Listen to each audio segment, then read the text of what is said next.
وطنا افغانستان وطنا. بسم الله الرحمن الرحیم حامدا ومصلیا.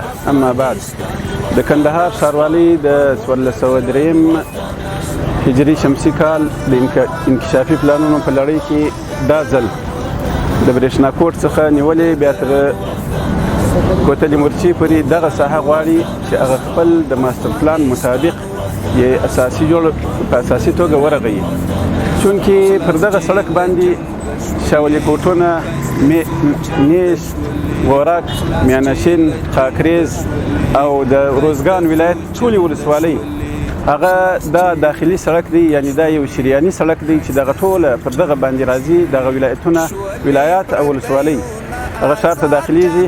نو د کندهار ښاروالۍ د دې د توسعې دپاره سږ کال پلان نیولی دی چې انشاءالله العزیز پر هغه خپل اساسي هغه د ماستر پلان مطابق چې هغه 40 متره ده، اوس په حاله دغه سړک 10 متره دی چې د خلکو د ازدحام سبب دی. دلته رش دی، دلته ترافیکي حادثات ډېر کېږي، خلکو ته ګڼې ستونزې دي او راتلونکو او تلونکو خلکو ته ښار ته داخلېدونکو ته مشکلات دي.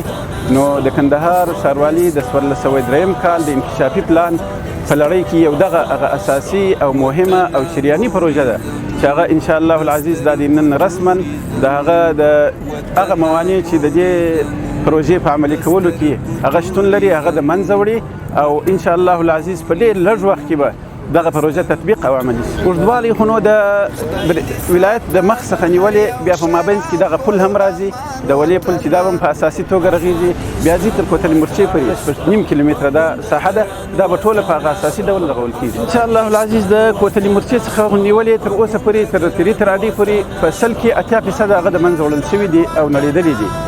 او دا خپله د دې ښاریانو د دغه منطقې د خلکو بار غوښتنه وه چې دلته ترافیکي حادثات ډېر کېږي، دلته رش ډېر وي، دلته زموږ اندروان ته مشکل وي، نو تاسې دا عملي کړئ.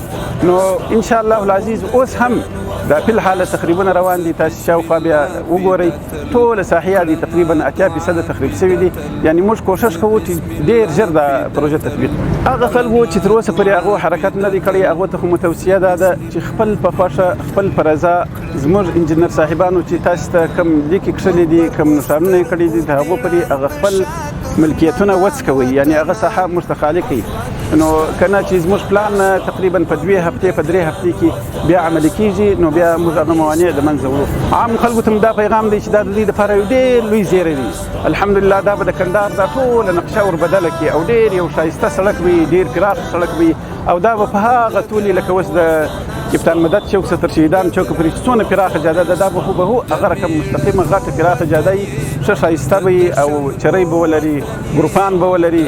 یعنی موږ بیا د هغه ډیزاین هم یعنی نشر کوو. خوشحاله یو چې موږ به د ګډ عمر له مشکله خلاص یو وخت مرسته پرېښولی، سم کار مو نه شو کړی.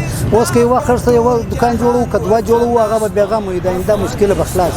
دا د ښاروالي او د حکومت پلان دی، پلان سره موافق کار دی. کنیار سړی په خوشحاله دی چې یو خښت یږدي، هغه به د زړه بېغمه یږدي، بیا به دا مشکل نه وي چې دا بیا نړۍ شاته که مخته که. اوس دا د پلان معلوم دی، نقشه معلومه ده، پر هغه نقشه یې په دې خاطر خوشحاله یو چې په آینده کې به د آینده مشکله به خلاص شو او د کارونه به نقشې ته ووځي او نور به زموږ کارونه ماژر سره پیدا کړي چې د ځای وار سره پراخ کړي، تاکي ډېر خلک به خوشحاله دي په دې نقشه باندې.